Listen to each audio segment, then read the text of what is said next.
एक दूजे के वास्ते। इतना सब कुछ होने के बाद भी तुम दोनों अभी भी चीजें छुपा रहे हो, और वो भी इतनी बड़ी बात। चाचू, सच को तो छुपाने का कोई इरादा नहीं था। हम दोनों ने सोचा ही था कि शादी के पहले हम आप सबको सब कुछ बता देंगे, लेकिन उसके पहले ही आप लोगों को। श्रवण, तुम्हारे पास इतने पैसे आए कहाँ से? तुम्हारे मम्मी पापा भी यही पूछेंगे। और तुमने घर सुमन के नाम खरीद लिया। तो मैं क्या करता आंटी? सुमन और उसकी फैमिली को उसी के घर से निकाले जाते देखता। प्यार का मतलब अच्छे वक्त में हाथ पकड़ना नहीं, बुरे वक्त में हाथ थामना होता है। और मुझे उस वक्त जो सही लगा मैंने वही किया।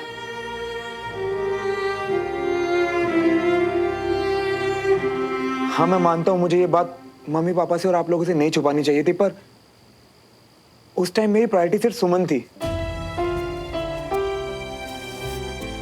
मैं सुमन की आंखों में आंसू नहीं देख सकता।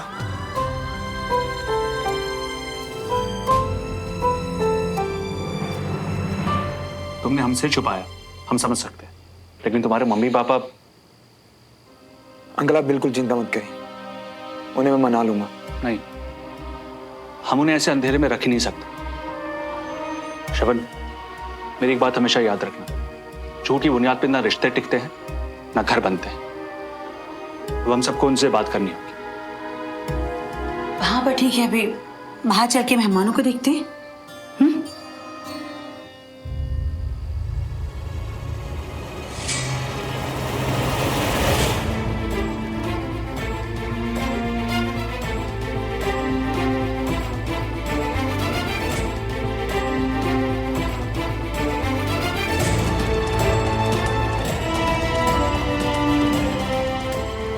पापा, मम्मा, मैं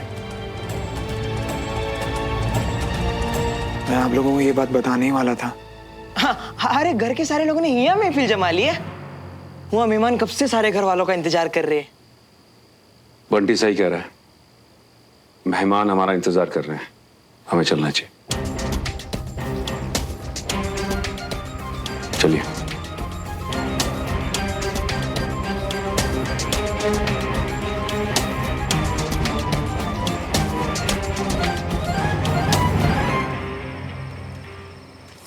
यार, ये हमेशा हमारे साथ ही क्यों होते हैं? मतलब एक प्रॉब्लम अभी खत्म हुई नहीं कि दूसरी रेडी है। आखिर लिख कौन रहा है यार हमारी स्टोरी? भी तुम्ही ने तो कहा था इतनी रोमांटिक स्पीच में कि अप्स एंड डाउन्स तो आते रहते हैं। हाँ, बोला था, पर यार मतलब कभी तो हमारी लाइफ भी इजी हो सकती है ना। और वैसे भी हम बताने वाले थे मम्मी पापा को, और अब। श्रवण, मेरी बात सुन। अभी अभी तुमने क्या कहा? रास्ते लंबे थे, अप्स एंड डाउन्स बहुत आए, पर प्यार कभी कम नहीं हुआ। Exactly, I know. कुछ इडियट्स को ऐसा लगता है कि प्यार का मतलब सिर्फ रोमांटिक मोमेंट्स होते हैं, लेकिन तुम और मैं दोनों बहुत अच्छे से जानते हैं कि मुश्किलों ने हमारे प्यार को, हमारे इरादों को कितना मजबूत बनाया है। और फिर जब हम साथ हैं,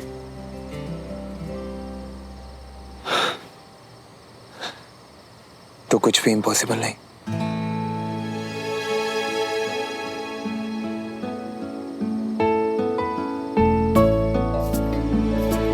और ये बात हमारे मम्मी पापा भी जरूर समझेंगे। वैसे एक बात कहूं,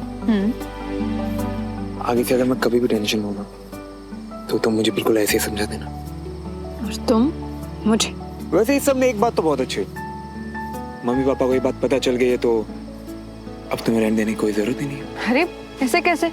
जब घर तुमने खरीदा है तो फिर मैं। अगर घर मेरा है तो तुम भी तो मेरी हो, दोनों फैमिलीज मेरी है, तो ये कमबख्त रेंट कहां से बीच में आ गया? लेकिन श्रवण, फिर भी मैं। एक बार बोल दिया ना मैंने। अच्छा, तो अपने सीनियर से ऐसे बात करते हैं? क्या मुझे माफी मिल सकती है मैम? सजा मिलेगी, ये हाथ जिंदगी भर पकड़ने की। सजा मंजूर।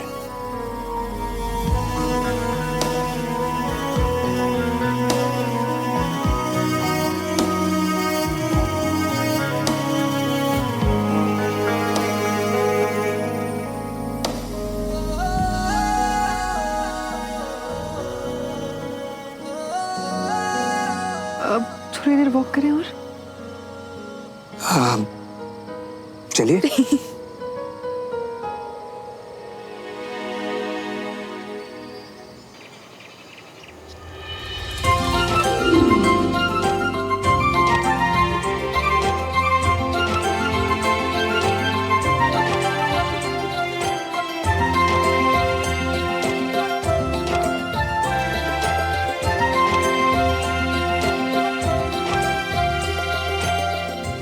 आप किस सोच में डूबे हैं? टीना, जैसे मल्होत्रा फैमिली को इस घर के बारे में पता चला, उन्हें बहुत बुरा लगा होगा ना। पर ये फैसला तो श्रवण का था ना, और हमें भी तो खुद थोड़ी देर पहले ही पता चला था, और उसी समय कहा कि जाके उनको बताओ। इससे ज्यादा क्या कर सकते हैं हम? हमें उनसे बात करनी होगी बीना, ये बहुत बड़ी बात है। हालात ऐसे ही खराब होते हैं। क्या हालात रहे होंगे जब श्रवण ने ऐसे किया था, वो शायद आज मैं समझ पा रहा हूं। और वैसे भी कविता, घर तो सुमन के नाम पे ही है, और सुमन हमारे घर आ रही है, वो इस परिवार का हिस्सा होगी। हाँ जी, सुमन को इत्थे आ जाना है और घर उत्थे ही छूट जाना है। बीना, अगर हमें इस घर में रहना है तो हमें किराया तो देते रहना पड़ेगा। आप भी ना पता नहीं क्या क्या सोचते रहते हैं। ये घर किसके नाम है? सुमन के। और सुमन कौन है? हमारी बच्ची। तो क्या इस घर में रहने के लिए हम अपनी ही बच्ची को किराया देंगे? बात सिर्फ किराए की नहीं है जी। माना कि घर सुमन के नाम पर है, मगर पैसे तो श्रवण ने दिए ना, बात तो करनी पड़ेगी जी। ओहो जी, बात कर लेंगे। मेहमान सब आ गए हैं जी। ठीक है, श्रवण को बुला दो।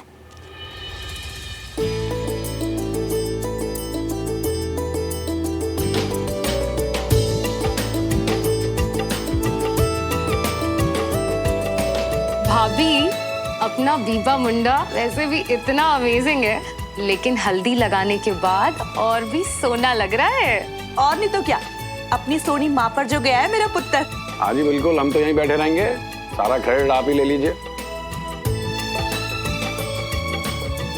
अरे मियाँ, हल्दी लगाने का सबसे पहला हक तो तुम्हारे दोस्त बहन का है।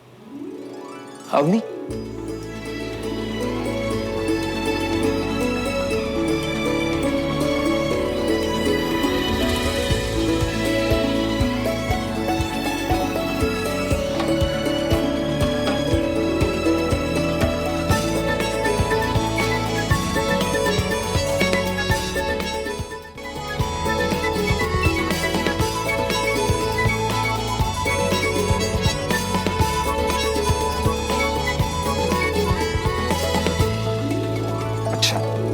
थोड़ी तो शर्म कर, इतनी लेट? कब से कॉल कर रही थी तुझे? हाँ, अब वो मैंने सोचा कि सबको सरप्राइज दे देती हूँ ना। अच्छा, लेट आने को सरप्राइज देना कहने लगे? हमें पहले से पता था कि तू आने वाली है। अच्छा सॉरी बाबा, वो मेरी फ्लाइट लेट हो गई थी और फिर टैक्सी की इतनी लंबी लाइन और ट्रैफिक जाम भी तो होता है ना इतना सारा। अरे पुत्र, लेट कहाँ हुई है, सही टाइम पर आ गई है। चला अवनी, हल्दी लगा।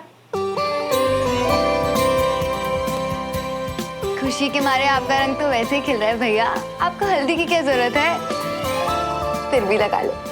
अच्छा, थोड़ा रंग तेरा भी तो खिले।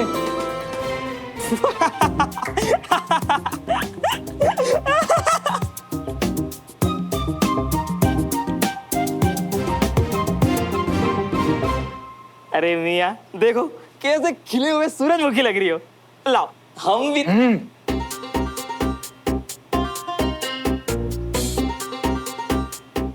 लो, बताओ क्या? किसके दोस्त है? मतलब किस किस के दोस्त है ना? सुमन की भी तो हम ही दोस्त है। तो ऐसा करते हैं, हम सबसे पहले ना सुमन को हल्दी लगवा के आते है ना, क्योंकि क्या है ना, हमारा मानना है कि लेडीज फर्स्ट। अच्छा चल, मैं भी चलती हूँ। हाँ हाँ, लेडीज फर्स्ट।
नमस्ते नमस्ते बेटा, नमस्कार। वैसे अवनी तुम इतनी लेट क्यों हो गई? अरे वो एक्चुअली मेरी फ्लाइट अरे नहीं सुननी तुम्हारी वही बार बार की सरदर्द वाली कहानी। इसकी फ्लाइट लेट, इसकी टैक्सी लेट, इसकी traffic late, late late late. अरे बख्श दो यार हमें। अब नहीं, इसे छोड़। पर तुम आई, हम सबको सच में बहुत अच्छा लगा। वो क्या है ना, हमारे यहाँ लड़की वालों की तरफ से लड़के के लिए हल्दी लेके जाई जाती है, बस वो ही लेकर जा रहे थे हम लोग।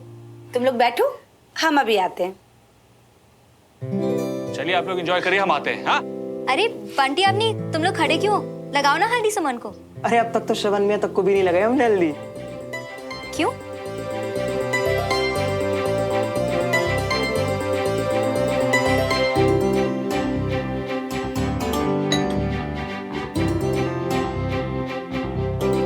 नमस्कार। नमस्कार नमस्कार, आइए आइए रमेश जी। नमस्कार।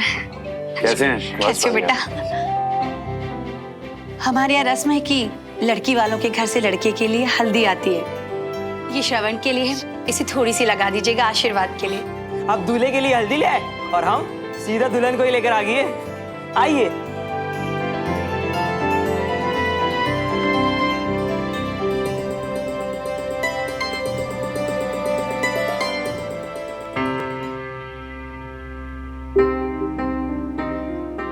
नमस्ते बेटा, बंटी। नमस्ते।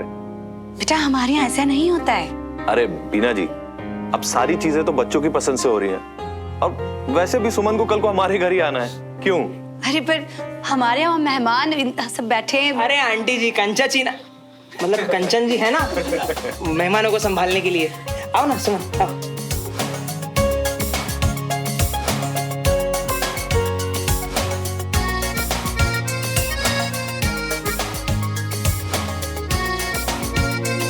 सुनो, अब ये मत कहना कि ये भी बंटी का प्लान था। एक्चुअली क्या है ना, मैं और बंटी एक परफेक्ट टीम है। आइडिया मेरा था और एग्जीक्यूशन उसका। कैसे लगा? अच्छा, हमारी जो पेंडिंग केस थी वो भी दे दो। पागल हो? जरा देखो तो तुम यहाँ पे। तुम्हें ही तो देखता हूँ, और अब तुम पास ही इतनी बैठी हो कि पागल ना हो तो और क्या। तुम कब से इतनी चीजी लाइंस बोलने लगे? लो भाई, हल्दी की रस्में चल रही हैं, लेकिन हमारे दूल्हा दुल्हन तो अलग ही अपनी खुसुर फुसुर में लगे हुए हैं, है ना भाभी? हाँ।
जी, आपसे कुछ जरूरी बात करनी थी। हाँ आइए ना, कमरे में आइए, बात करते हैं।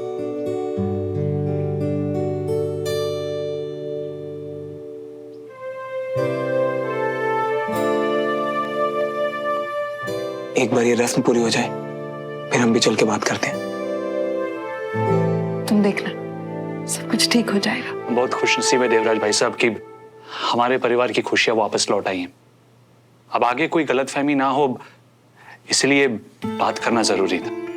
रमेश जी, हमारे हिस्से की सारी मुश्किलें अब पीछे कट गई हैं। अब देखना, सब अच्छा ही अच्छा होगा। लेकिन फिर भी हम बात कर लेते तो दरअसल हमारा घर श्रवण ने खरीदा है और वो सुमन के नाम किया है, लेकिन पैसे तो श्रवण ने ही दिए ना।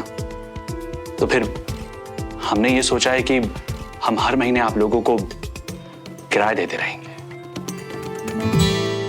जी आप हाँ भाई साहब, आप कहेंगे कि घर तो हमारी सुमन के ही नाम पर है तो किराया नहीं लेंगे, लेकिन भाई साहब हमें तो किराया देना ही पड़ेगा ना, आखिर रिश्तेदारी निभानी है। बिल्कुल सही फैसला किया आपने।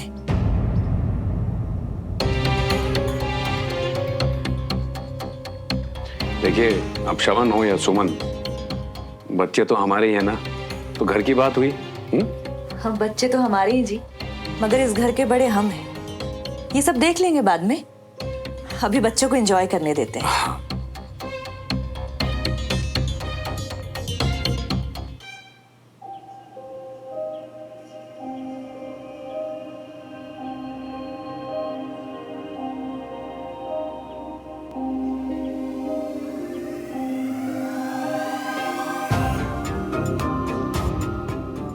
पापा, आपसे कुछ बात करनी है। हाय मेरा पुत्र, कितनी चिंता करता है तू? हाँ, सब ठीक है। तेरे पापा मम्मी है ना, हमें सब संभाल लेना है। तू बस अपना ब्याह एंजॉय कर।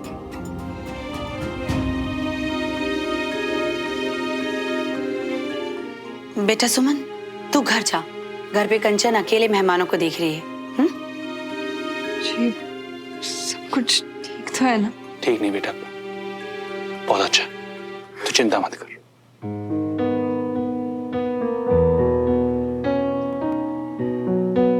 मैंने कहा था ना श्रवण, सब कुछ ठीक हो जाएगा।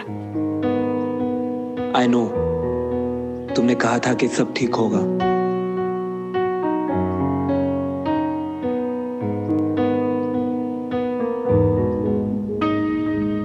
अच्छा भाई साहब भाभी, अब हम चलेंगे। पूरी तैयारी के साथ बैठे थे ये लोग। अगर आपने सामने से नहीं कहा होता ना कि हम किराया देंगे, तो खुद ही मांग लेते ये। देखिए तो सर, वो तो अच्छा हुआ कि रमेश भाई साहब ने सामने से बोल दिया कि वो किराया देंगे, वरना वो भी ना एक पैसा नहीं देने वाली थी। छोड़िए ना, जाने भी दीजिए।